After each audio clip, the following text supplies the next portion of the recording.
lot of people in here. A lot of people in here. I didn't know there was this many Catholics in Texas. I'm very happy about that.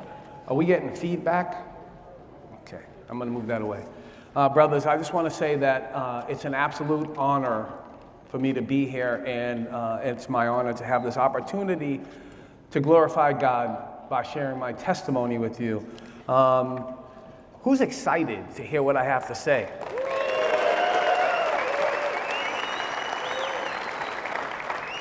I'm pretty excited too, because I'm not exactly sure what I'm gonna say yet. I'm waiting for the Holy Spirit. I think he's on his way now.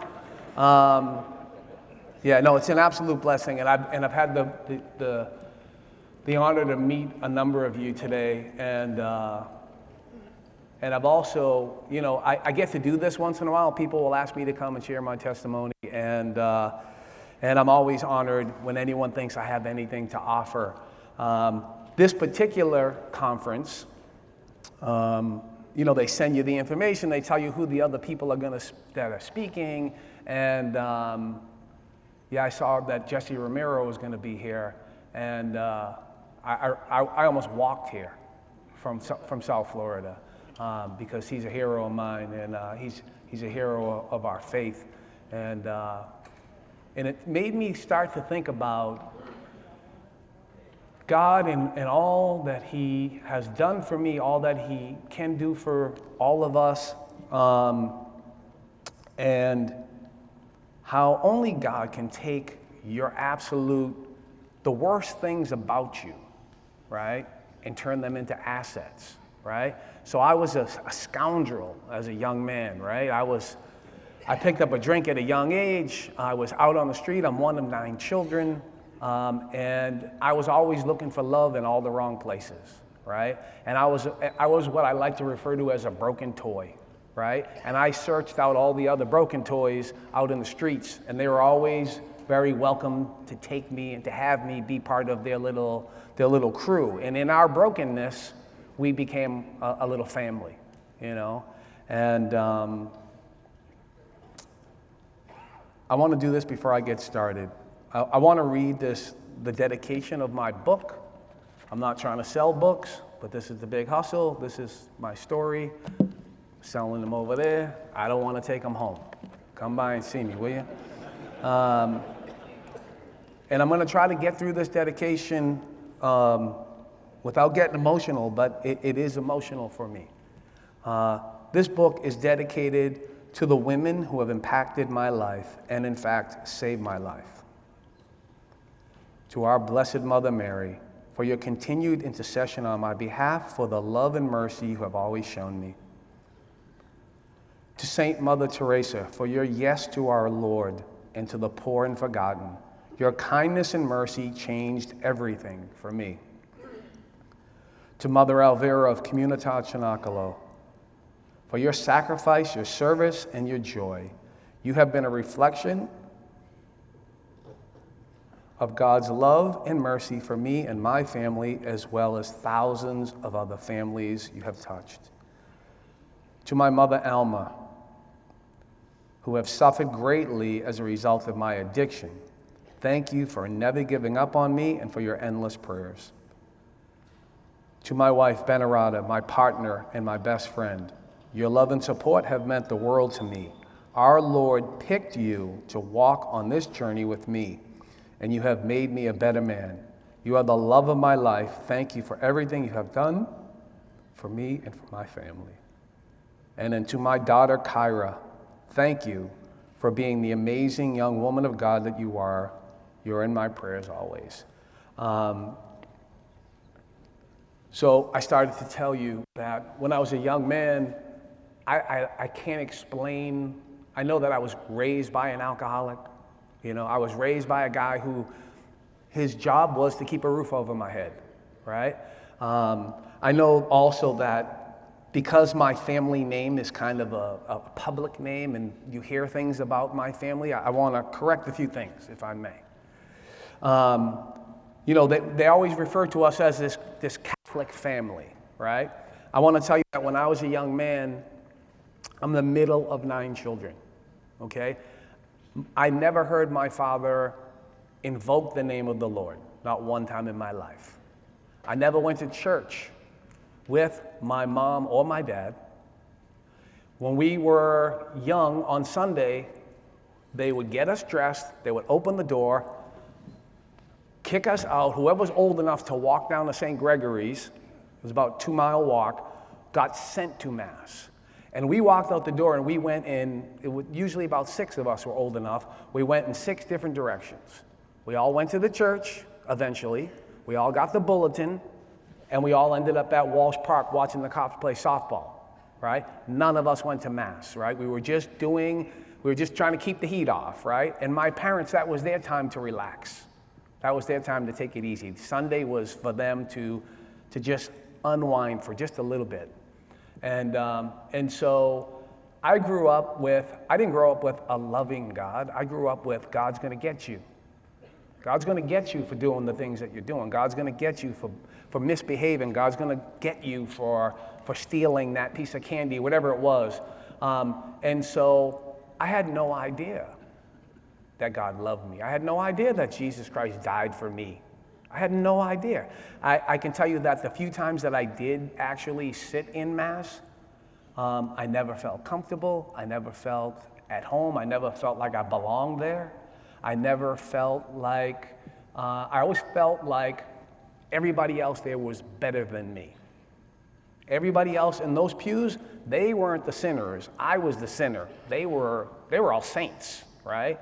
You know, it's a little bit of a crazy way to think, but I'm just trying to give you an understanding of how very little I thought of myself, right?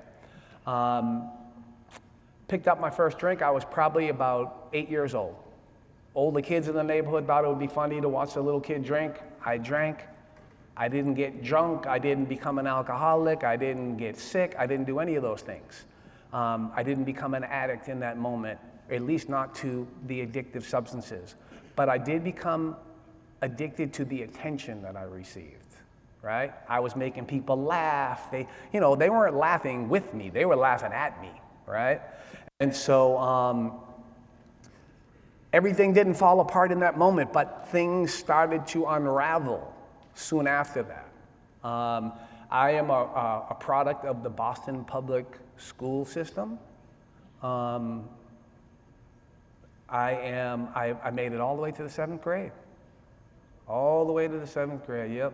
And I went to a different school every year in those 7 years that I went to school. I was during the forced integration of the Boston public school system. And every year they sent me on a bus to a different school. So every year I was the new guy. Every year I had to reestablish myself. Every year I had to go fight 3 or 4 guys to let them know that I wasn't to be messed with, right? And I had to refine the kids that were getting in trouble, refine the kids that were stealing, figure out how to get a free lunch. I had to do it all over again every year. And, my behavior was completely erratic. I was completely out of control all the time. I was always in trouble. I was always in the principal's office. In fact, in the 2nd grade, the school mysteriously burnt down, and first place they came was to my house. Knock on the door. Where's your son? Where was he? Does he have an alibi? And in the 2nd grade, I was locked in my room because I was on punishment, and my mother and father still weren't sure if I didn't maybe sneak out and do that. So that's the kind of life I was living. The next time I drank was just a couple of years later. The circumstance was quite a bit different. This time, I stole somebody's wallet out of their locker at the YMCA, a place that I loved. I loved the YMCA. I spent every day there. But I stole this guy's wallet. Inside that wallet, there was $50. I brought that $50 up the street to the hippies who lived up the street from my house. It was 1975, the summer of love. And I gave them that $50, and for that $50, I got a quart of Budweiser and a pack of Marlboro Reds, right? Now, not a very good deal. I wasn't a great negotiator, I admit it. And I drank with those kids, those older kids. And I was 10, they were probably 18, right? And I'm drinking with these guys, and other kids my age are kind of walking by because we were behind the school. and it was the summertime, and I was really cool. They were looking at me like I was the coolest kid around. And then I went home, and I was in my basement, and I was watching the TV, and Creature Double Feature was on. I don't know if anybody remembers that. It was 2 horror movies back to back on a Saturday afternoon, and I'm watching the movie, and the room starts spinning. And I started getting nervous because I knew I was getting sick. And so I got up, and I started going out. I was trying to get out of the house before I threw up. And as I crossed through the kitchen, over the threshold into the kitchen, I fell. And when I fell, everything inside of me came outside of me, all over the kitchen floor. And my mother was sitting right there at her perch at the kitchen counter on one of the very first mobile phones. It was the house phone, and it had a 500-foot cord. She could go anywhere in the house with that phone. And she used to sit there and smoke cigarettes and talk on the phone, and I fell and threw up, and she was like, "What the heck?" And now her and my 2 sisters are like making sure I'm okay, and then they start getting the aroma of what it was and my mother's like, "What is that?" And so they found out it was alcohol, and she's like, "Who gave you alcohol?" And I pointed right up the street at those hippies, right? I gave the names, addresses, and locations of every one of them, right? And my mother went up the street, and she beat the head hippie up over the head with the shoe. And I got my first little kind of prison sentence, if you will, right? This was a big deal in my house. But I noticed there's a couple of guys in here that might be just a little bit older than me. Most of you guys look very, very young. So my parents kind of took the approach that because I got so violently ill, that this was going to be a big life lesson for me, right? Sort of like when you catch your kids smoking cigarettes. In the old days, kids, you got caught smoking cigarettes, your parents might make you smoke the whole pack, right? And you get sick, and then they say, "Never do that again." And so I think my parents kind of took that approach, like I was gonna learn this great life lesson. And so I got locked in my room, and I kind of remember hearing them laughing to themselves about it as I suffered for a few days in my room. And then, maybe 4 or 5 days later, my dad called me downstairs and gave me a speech and told me, "Don't ever do it again," and out the door I went. I wasn't out of my house 5 minutes, and I was back up to that hippie's house, ready to pay the price for snitching on him, as long as I could have some more.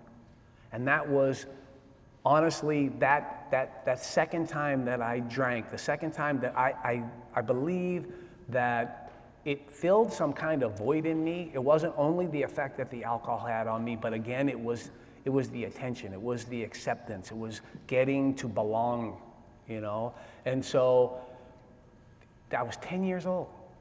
I had 2 more years of, 2 new schools, several times getting in trouble. I got arrested when I was, I think, 11, maybe 12.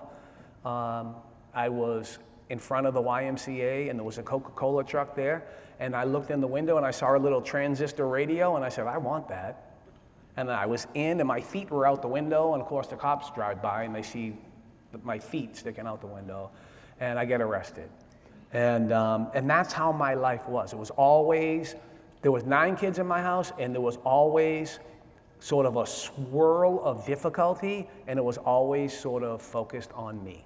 I was sucking the life, the wind, the air out of the room all the time with my difficulties.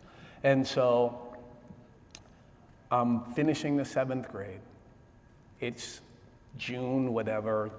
Up north, we get out, or out east, we get out of school around June 20th or something. So it's June 20th, my last day of school, 7th grade. As I was leaving the school, teacher grabbed me, "Hey, man, probably never going to see you again. Good luck," right? Because they knew I was going to get sent to another school. They didn't want me back there. And I went home. Dinner was 5 o'clock every night in my house. So 5 o'clock, I sit down to dinner. We're eating our dinner, and my mind is in the street. It's the first night of summer. I'm going out. My friends are down on the corner. We're going to be drinking. We're going to be carrying on. And 12 years old. A 12-year-old is this big, right? Except for some of these Texas boys I've seen. I met a couple of them this big, but I was a little baby. And so I ate my dinner as fast as I could, and I started heading towards the back door to go out, and my dad stopped me. And he said, now you remember, boy, when them street lights come on, you better be in this house or don't bother coming home. Now, it sounds harsh, but I'm not new to this, right? We've had plenty of experience of me doing the wrong thing already. And I said, oh yeah, no, Dad, I'll see you. I'll be here when those street lights come on, I'll be here. And I went out and I was down behind a little schoolhouse with all my friends, and the music was playing and the beer bottles were clinking and the cigarette tasted really good. And I remember looking up and seeing the street lights start to flicker. And I looked at my drink and I looked at my cigarette and I looked at my friends and I said, I ain't gonna make it. I ain't gonna make it. And I chose that night to stay there. I chose my friends, I chose the drink, I chose the excitement of the streets, if you will, over my loving family, over my 8 brothers and sisters, over my mother, over my father, over the safety and security of my home. I chose that. And that's what I did. I stayed out that night, and I didn't go home until August.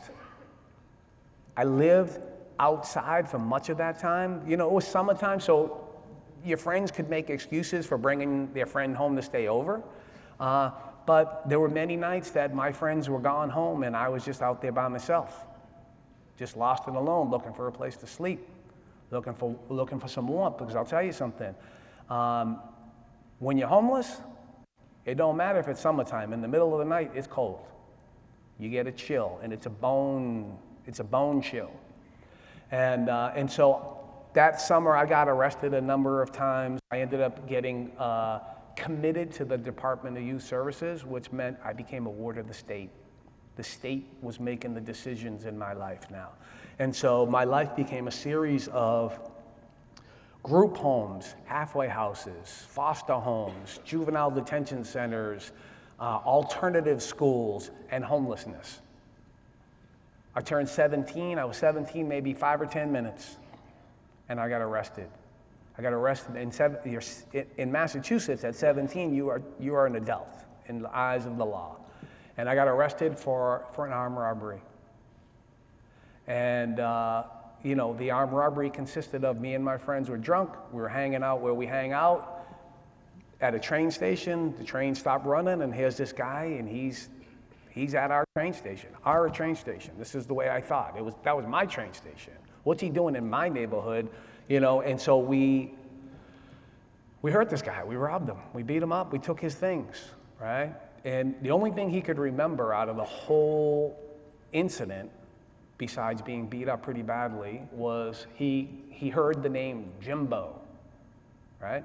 So we provided him with the number one culprit in the armed robbery. We provided his name, right? My name. So when the cops came and they went to the hospital and they said, what happened? What do you remember? He said, I just remember hearing Jimbo. So they knew exactly who to go to see, right? Because I had an ongoing relationship with the local police department and the courthouse. And so I get arrested, I go to court, and they're talking about sending me to maximum security state prison.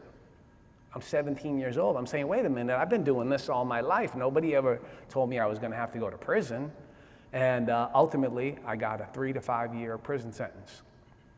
And you know, I remember when I got to prison, for the first day, when you get a prison sentence in Massachusetts, they send you to the maximum security state prison for at least a night, right? And then you go to a classification center. And I went to the classification center, and right away, I started my behavior and the things that I did as a schoolboy. I was doing the same exact things, right? I was young. I weighed about 140 pounds. I'm in maximum security state prison. And I heard what happens to young boys when they go to maximum security state prison. So I started to try to create an illusion that I was a dangerous guy and that I was, you know, that I wasn't going to be messed with. And so I started getting in trouble right away. And I remember when they did the classification on me, you go in, you meet with a caseworker or whatever, and they explain to you how your sentence is going to go. If you follow the rules and you behave, you'll be out on parole in 2 years, you'll be able to get a job, you'll be able to re-enter society and get your life together. And that wasn't going to be the plan for me, right? Instead of getting out in 2 years, I did 5 years. I did every single day of that sentence because of my need for you to accept me and to think that I was somebody that I wasn't, to think that I was better than I was. And so I did most of that 5 years in the hole, right? Because I was constantly in trouble, constantly trying to impress somebody else. Because the truth of the matter is that your opinion of me was so much more important than my own opinion of me, right? I didn't think well of myself at all, but it mattered to me what you thought of me. And if I could create an illusion in your mind that I was cool or tough or bad or funny or any of those things, I would do that. And so I do 5 years. I do 3.5 of it in the hole. I'm in the hole, Friday afternoon, caseworker comes to my cell, and now my cell consists of, it's a 6x9 with a little door that's bars and then another door that closes in front of that with a little window. It's a segregation cell. And they come to my cell and they said, hey, we have your folder here. By our calculations, you're getting out of here now. You're done. You're all done with your sentence. Now, you would think if you were in prison for 5 years and someone came to you and said, it's your time to go home, you'd be excited, right? I wasn't that excited. I was like, wait a minute, hold on. By my calculations, I got a couple more months left here because I didn't have anywhere to go. I didn't have a plan. I didn't know what I was going to do. I knew prison. I was good at prison, right? They told me when to do what I was supposed to do, where to go, when to go. I was in my little cell. I didn't have any real human interaction with other people. It was only yelling out the cell to other people in their cells. And I was okay with that. I was comfortable in that. I was safe. And so they were like, no, you're going home Monday.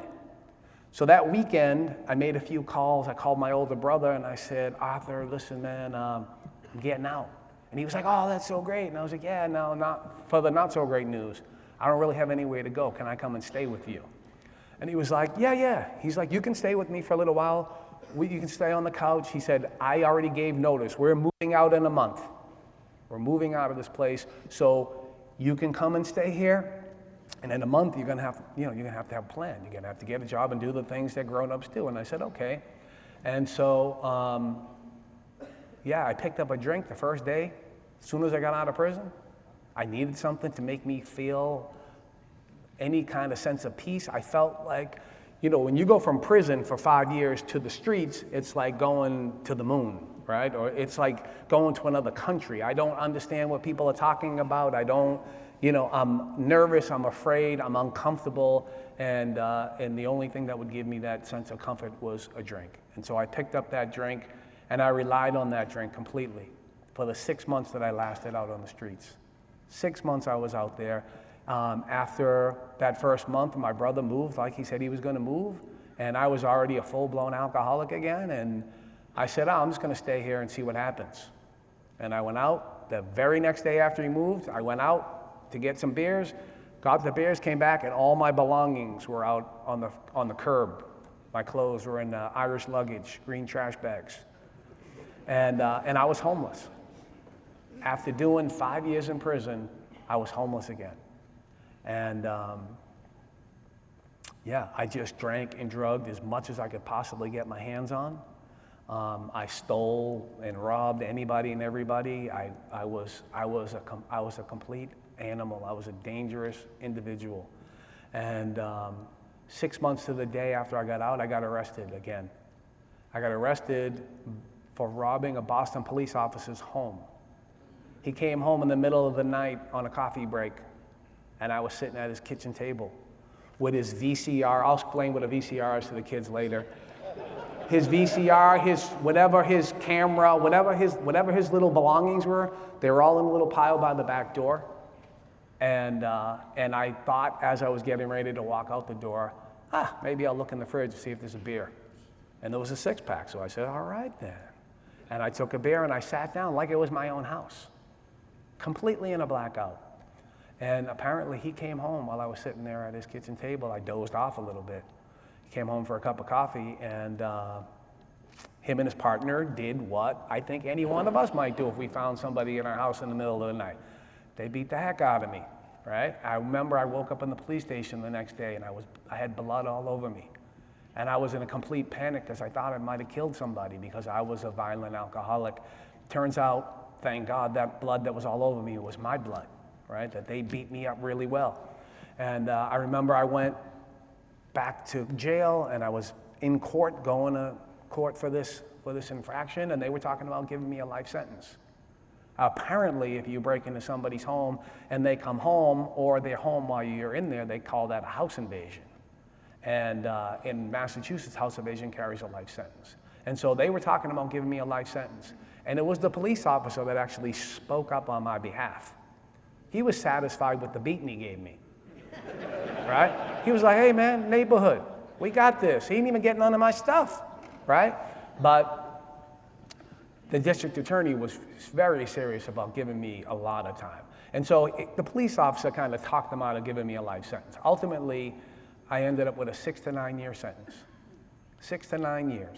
After doing 5 years, I'm back with a brand new 6 to 9 year sentence. I walk into the prison. The first guy I see when I walk in was the last guy I saw when I walked out. I can tell you he wasn't too happy to see me. He was doing 50 years. He spent every waking moment trying to figure a way out, and here I go out and back like an idiot for nothing. And I'm back in prison. And brothers, I'm having a real problem. I can't do 9 years. I can't do 9 years, right? I'm doing the math. I'm like, if I do 9 years, when I get out of here, I'm going to be older than 30. That's prehistoric, right?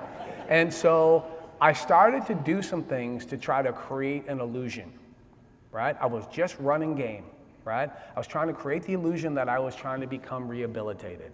And so I started doing certain things to create this illusion. I started going to 12-step meetings. I started going to therapy. I started going to counseling. I was doing everything.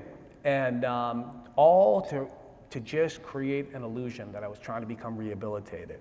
And the only one that took any notice of it was the Catholic priest.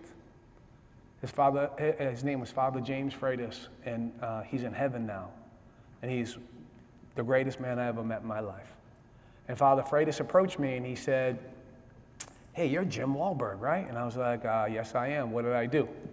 And he said, I've been hearing good things about you. He's like, listen, I have a job open. I need a custodian. I need someone to clean the chapel. You be interested in that job?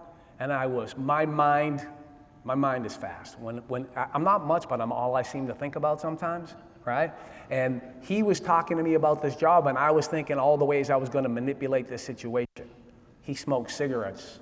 A priest smoking cigarettes, beautiful. Smoked cigarettes, he had coffee in there, he had a phone in there, there was peace and quiet in there. I immediately saw all the benefits to me going in there. None of those benefits included Jesus Christ. None of those benefits included our Blessed Mother. None of those included the rosary or mass or any of those things. It all was about me getting my selfish needs met. Right. And so I was like, absolutely, Father, I'm your man. I'll take that job. And so I'm working the job maybe 2 or 3 days. And I said to him, hey, Father, listen, I was wondering, my little brother's in a singing group, and they got a cassette tape, and they're selling it at Tower Records. Kids, I'll explain what a cassette tape is and Tower Records is, again, later. Come and see me at the table. Could you bring me a cassette tape? Father, I've been a terrible big brother, right? And I really want to support my brother in this. Would you bring me a cassette tape? And he said, no problem, Jim. I'll take care of that. The next day he came walking in, he's got the cassette tape still in the plastic, brand new with the price tag on it, and a little cassette player. And I was like, ooh, this is going to be good. Today it's a cassette tape, tomorrow it's going to be some drugs. Like, I'm going to work this situation over. He's already smuggling. He's already broken the law, so now I got leverage with him, right? This is the way I thought. And so he brings the cassette tape, and then he says to me, oh, by the way, listen, I really need the chapel cleaned for Sunday Mass, right? So why don't you come to the vigil Mass so you can clean up after Mass and it'll be ready for Sunday. And I was like, yeah, no problem, Father. I wasn't even listening to him. I didn't even hear anything about come to Mass. I didn't hear that part, right? I just heard come on Saturday, clean the chapel. And I was like, okay, so now I'm there and I'm in Mass. And I don't even see the move. He dangled this cassette tape in front of me. And then he was like, oh yeah, by the way, we're going to go to Mass over here, right? And so Saturday comes, I'm in Mass. And I want to tell you, brothers, that feeling of uncomfortability came back right away. That feeling of thinking everybody else in the church was better than me, and I'm in a chapel in a prison with criminals, and I'm thinking they're all better than me, right? I'm a sinner. That was the essence of or the extent of what my belief system was, or anything to do with faith or God, was that I'm not good enough. And so I remember I used to sit next to a guy. I'm only going to say his first name. I'm not going to say his last name. I'm not sure where he is in life today, but his name was Mike. Mike was from a place called Charlestown, Massachusetts. Charlestown, if you've ever, anyone ever seen the movie The Town? It's a little town, and everybody's a bank robber.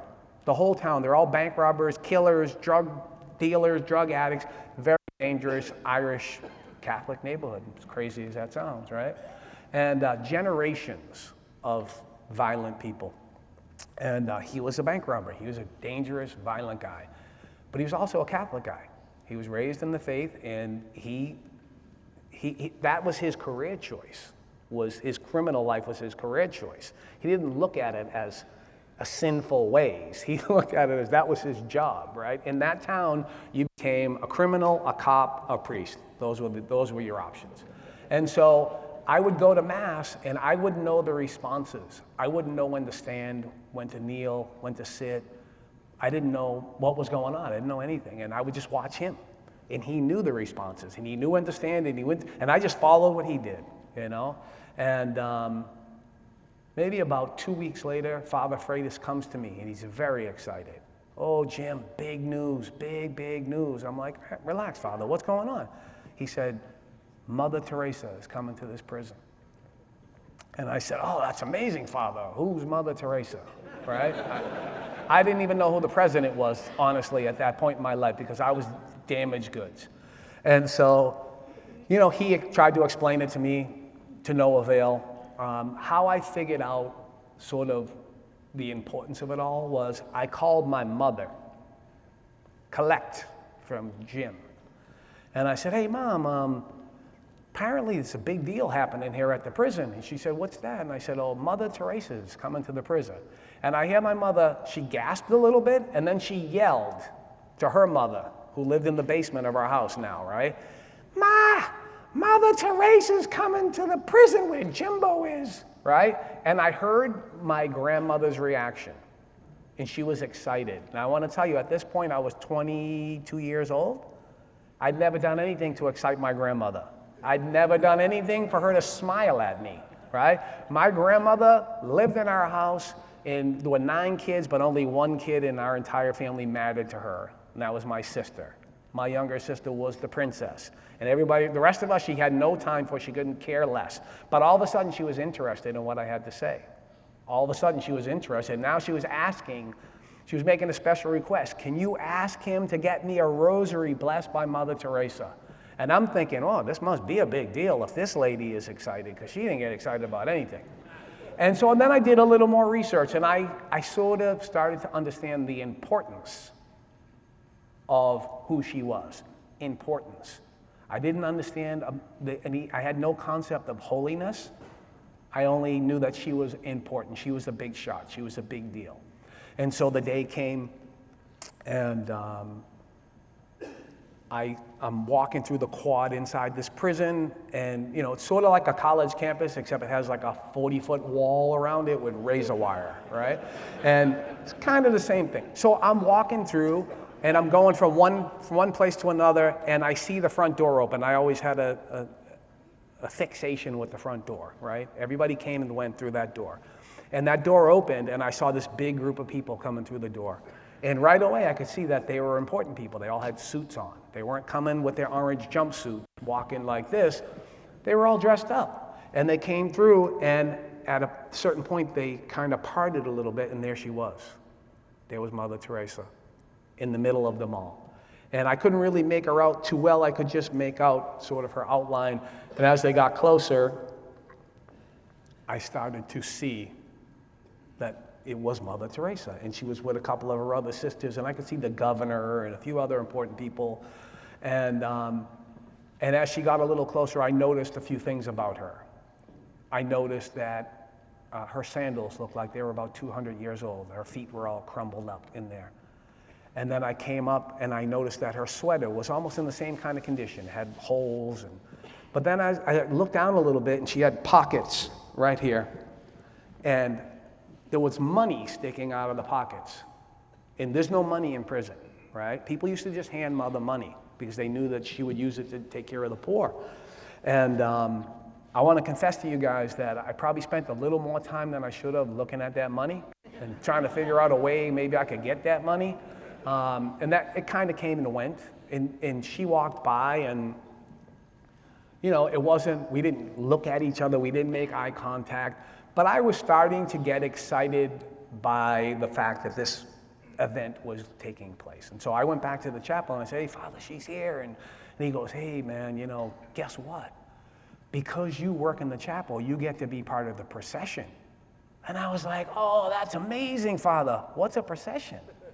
And he said, "We're going to walk in with her. We're going to walk in with the cardinal. We're going to walk in with the governor. You're going to be part of it all," right? And I was like, "Oh, this is incredible."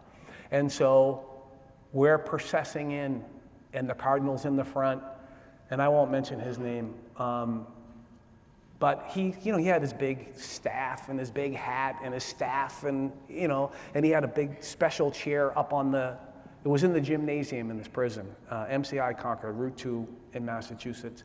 And they brought in a fancy chair for him and everything. It was impressive, big. And he had so it was a lot of sort of stuff going on. And he went up onto the stage and he was beckoning Mother to come, that he had a seat for her right next to him, the special seat. And she said no. Like this, no, right? And instead, very humbly, just went and took a seat with the inmates. And I was very confused by this. I didn't understand what was going on. I didn't understand, why is she passing up this opportunity? This is her moment to shine, right? You're a big shot. Get up there and be a big shot. And instead, she refused. And it was very confusing to me. And then the time came. The time came for Mother to go up onto the altar and to speak. And she got up on the altar, and my entire life changed. In that instant, my entire life changed. I never felt the way I felt before, and I was not only I want to say my heart on fire, but I was very, very confused by what was happening to me. She got up there and she said things that I never heard before. She told us, 800 criminals, that Jesus died for us, that God loved us, that we were more than the crimes that we committed, that we were children of God. And, brothers, there was a moment in that I felt like she was talking just to me, like there was nobody else there, right? And for the first time in my life, I heard that God loved me. Not that God was going to get me, but that God loved me. I can't tell you what happened for the rest of the day. It was all just very foggy. I know that I went back to my cell. I know that I was emotional. I was confused. I didn't sleep very well. And in the morning when the doors opened, as they do, all at the same time, I ran out of my cell and I ran back to the chapel to Father Freitas, and I said, "Father, I need to know more about that God. I need to know more about this Jesus Christ that she's talking about, not the God that I was raised on." And I want to tell you that Father Freitas almost chuckled, if you will, right? It was like he set this whole thing up. He chuckled a little bit, and I can almost envision him checking me off the list, like, got one, right? And I want to tell you that day, my entire life changed. That day, Mother was very, very impactful. But it was that priest, that representative of Jesus Christ, that knew me, that knew that I was Catholic-ish, right? And knew that I was a sneak, and knew that I would steal his cigarettes and drink his coffee and try to make phone calls when I wasn't supposed to. He knew all these things about me, right? But he also knew that I never made my confirmation, right? And because I told them that. And so that day, he started to catechize me. On that day, he started to prepare me to make my confirmation on that very day in a very gentle and loving way. He started to teach me about our faith. He started to teach me about Jesus, right? He started to teach me about our Blessed Mother. And it was probably about 6 or 7 months that we did this. I'd come to work, we'd sit, we'd have coffee. He would teach me a little bit about the faith. He was very gentle. There were no books involved. There was no, like, read this, study this, and here's your homework. And so 6 months comes, and I'm getting transferred to another prison. And so I go and tell Father, hey, Father, I'm going to get transferred to this other prison, lesser security. And he says, okay, well, come and have a seat. He picks up the phone. Yeah, Father Murphy. Hi, Father Freitas down at MCI Concord. Listen, I'm sending a special delivery to you. His name is Jim Wahlberg. Please, be gentle, handle with care. This is where we are in the process. And I got to that other prison, and almost like he was my family waiting to greet me, the priest was there waiting to greet me. And he picked up where Father Freitas left off. And then I was there for another 6 months, and I got transferred again to a lesser security. And I went to tell him I'm leaving, and he did the exact same thing. And I got transferred. I was in a minimum security prison in Massachusetts. I had never been in a minimum security prison before. I was always going the other way. I was always getting worse. It was never getting better. And I got passed off to the priest there, and then it was time. He said, it's time. You're ready. You're ready to be confirmed. You're ready to come into the church. And I was like, oh, this is incredible, okay.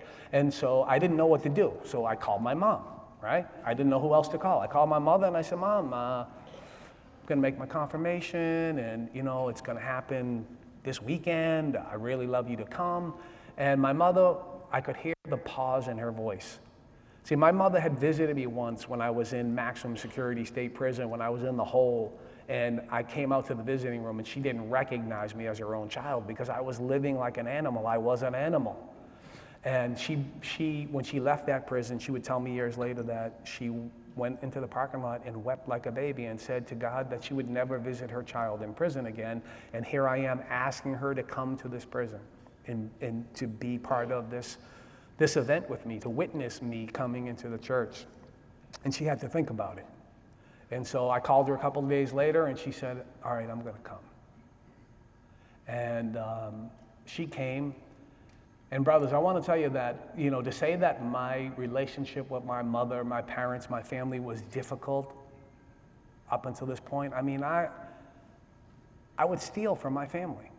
My dad worked 2 jobs to feed 9 kids, and I would steal money so that I could go buy alcohol and drugs with it, right? I would steal from my family because in my mind it was safe to steal from my family. It wouldn't kill me. That's the way I thought, right? And so we had a very difficult and sad relationship, and they were definitely, my dad had already given up completely on me, and my mom was just, she was just holding out that one little strand of hope. She was on her last thread. And she came to the confirmation, and from that day until her last days, she would refer back to that day. And she would say to me, Jimmy, do you remember the day that I knew you were different? Do you remember the day that I knew you were going to be okay? Do you remember that day? And my mom, I went to the parole board a few months later, and I walked into the parole board, and they had my file. And I walked in and I said, God bless you, easy does it, keep it simple. I'm all better now, I'm ready to go home. And they laughed at me. And they had my file, and they said, yeah, whatever. We know who you are. You haven't gotten in any trouble since you've been here this time.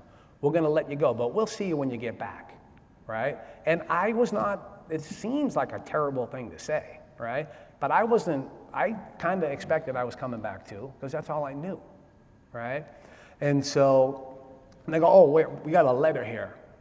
Well, a letter, somebody wrote a letter, it's a reference letter, they open, oh, it's just from his mom. And they said it with kind of a snide remark, right? And they read the letter, and the letter said something to the effect of, before you stands a man of God. It's okay, you can let him go now, he ain't coming back, right?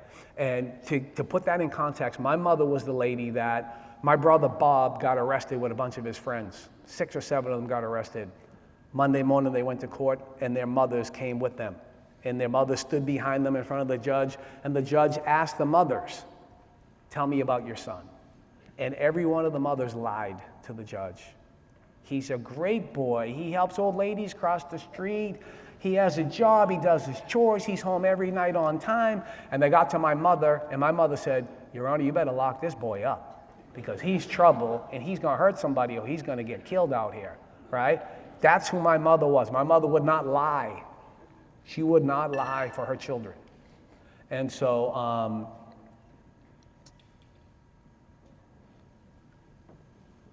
my relationship with my mother, I said that it changed, but it changed in a very dramatic and impactful way. Because of this newfound relationship that I had with Jesus, I had what the doctor was talking about a little while ago. I had some directions. I had some guideposts. I had some ways to gauge who I wanted to be as a man, and I had some directions on how to get there. And I put the right kind of people in my way, and God put people in my way to sort of be examples for me and to teach me. And so, I got married after being out of prison. I did it out of order. We had a child. And then we got married 2 years later, and I didn't know how to be a dad. I didn't know how to be a husband. I didn't know how to do any of those things. And God put men in my life to teach me how to do that. God put men in my life, and then, after a period of time, I'm out of prison. I'm still clean and sober. I'm not doing drugs. I'm not drinking alcohol. I'm shiny and new, right? I got lots of stuff. And in my ear, people are telling me there was a big scandal going on in the Catholic Church, and Boston was ground zero, right? And so every day I'm reading the newspaper, and I'm reading about this scandal, right? And this is my church now, right?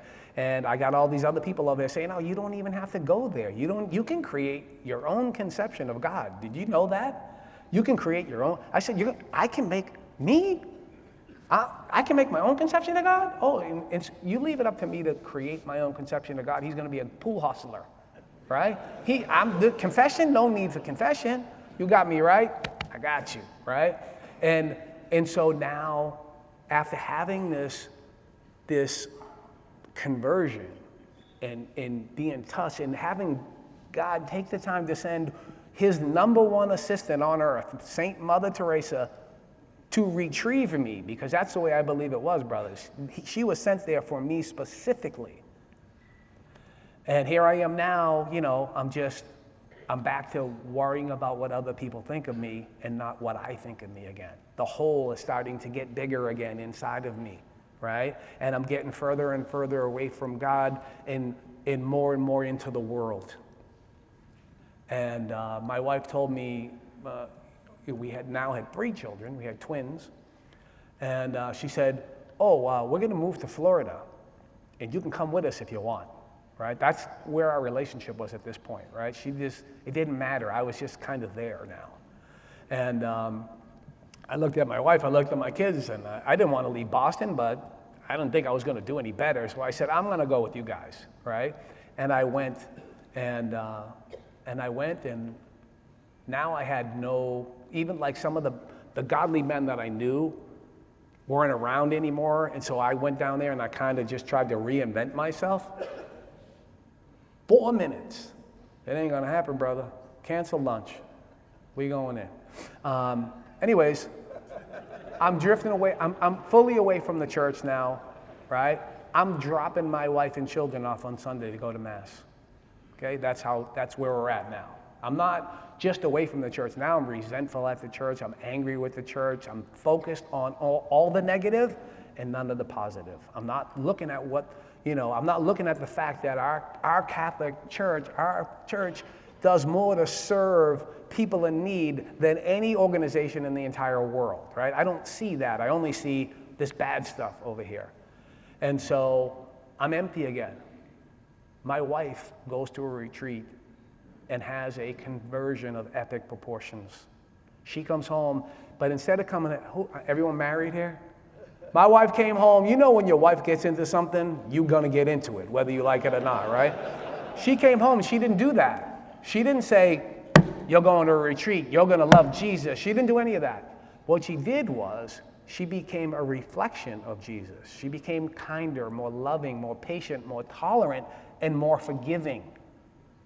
My wife is like, you know that moment when you're out on a romantic date with your wife and you're eating dinner and it's the most perfect moment, and then they go, oh yeah, you remember that 5 years ago when you did that thing, right? That's who my wife was. She wasn't doing that. She wasn't doing that. She was being godly. She was being saintly. She was living out her faith. She was touched. Jesus touched her in a deep, deep and meaningful way. And so it took a while, but eventually she started to suggest, maybe I might want to go on a retreat.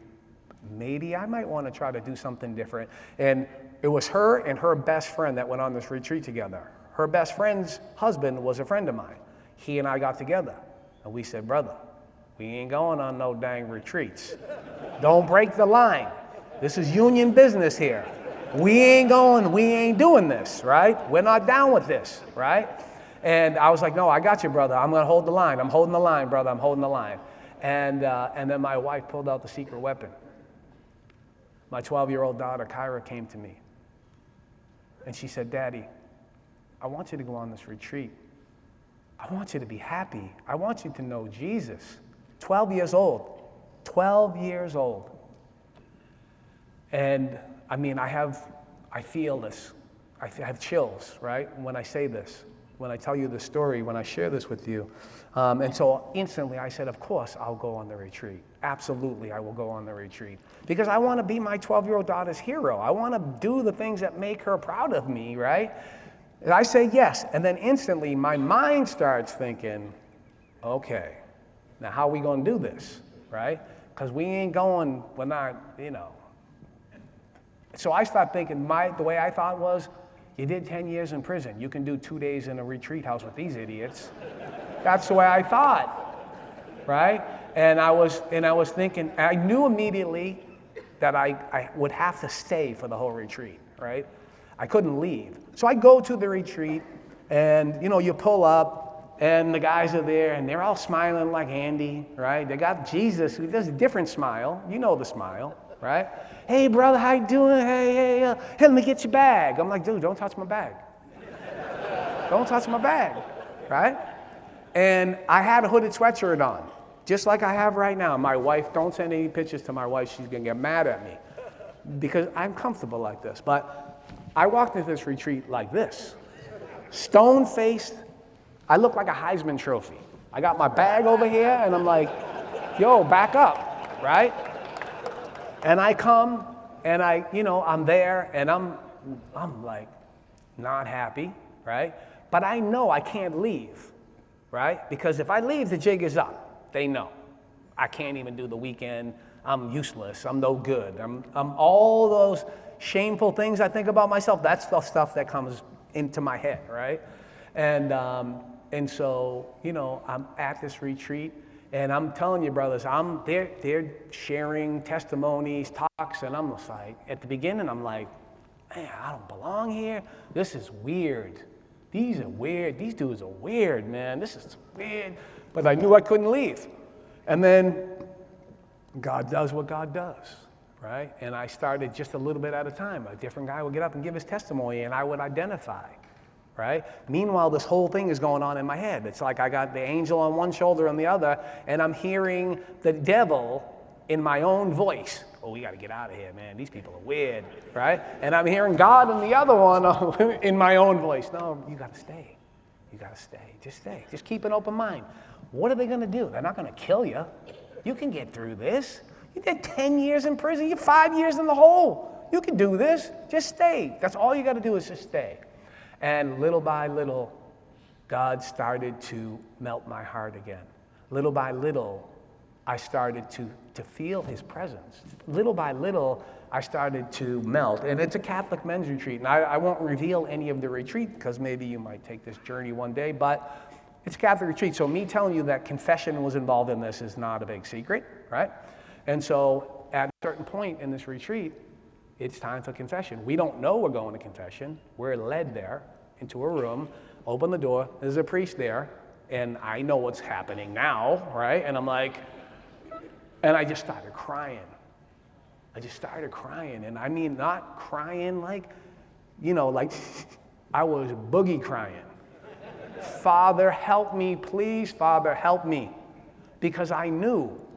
You see, the thing is that before my first conversion, I had an excuse. I didn't know what I didn't know. I didn't know that God loved me. I didn't know that Jesus died for me. I didn't know about God's mercy and how much the Blessed Mother would intercede on my behalf, right? I didn't know any of those things, so I had an excuse. Now I knew, and I walked away from it, right? And the thing about it is that I tried to put Jesus only in human form. I tried to think he was mad at me. This is the way my mind worked, right? He's mad at me because I turned my back on him, right? Not, oh my God, I'm breaking his heart, right? I'm breaking his heart. That's what I'm doing. I'm breaking his heart. And all I got to do is peek in his general direction. He's going to get his arms around me again, right? But I don't know that, right? And so now I'm living in this resentment. I'm angry at God. I'm angry at the church. I'm only seeing the negative. And now here I am whining like a baby. Can't stop. This is Saturday night. The retreat doesn't end till Sunday. I didn't stop crying the entire time. And I'm telling you, man, I walked in like I was a real badass. I became the joke of the whole place, right? They were like, look at him. Just look at him. Because they knew what Jesus was doing. They knew that my heart was being melted. They knew. And so it's so, when you try to piece it together, right? When you try to piece God's plans, like how his plan was, what my plan's a joke, right? But how his plans so perfectly got me to this place, and how I needed to suffer all that I was suffering to get to this place. I needed to be beaten into a state of reasonableness, right? That I would look to him for the answers to my difficulties. And so, and now I had all this information. See, I knew that if I wanted to ever feel like this, if I wanted to have God in my life, if I wanted to have a relationship with Jesus, that because of all my experience, I knew that I was going to have to do some work, right? That any relationship in your life worth having, you all raised your hands, you said you're married, so you know about work when it comes to a relationship, right? If I want to have a relationship with Jesus, I got to do some work. I got to put the work in. I got to put the time in. I got to seek him out in every way and everything, right? And I'd love to tell you I'm really, really good at that, right? I'm still a work in progress. But I know that, for instance, I have no business coming up here and sharing my testimony with you without having the bishop and Jesse and Andy praying with me or praying over me, right? I have no business coming here and sharing my testimony and without going to adoration last night, right? Because I'll come up here and I'll try to turn it into a popularity contest. That I want you to like me and think I'm cool, right? Because none of this is about me.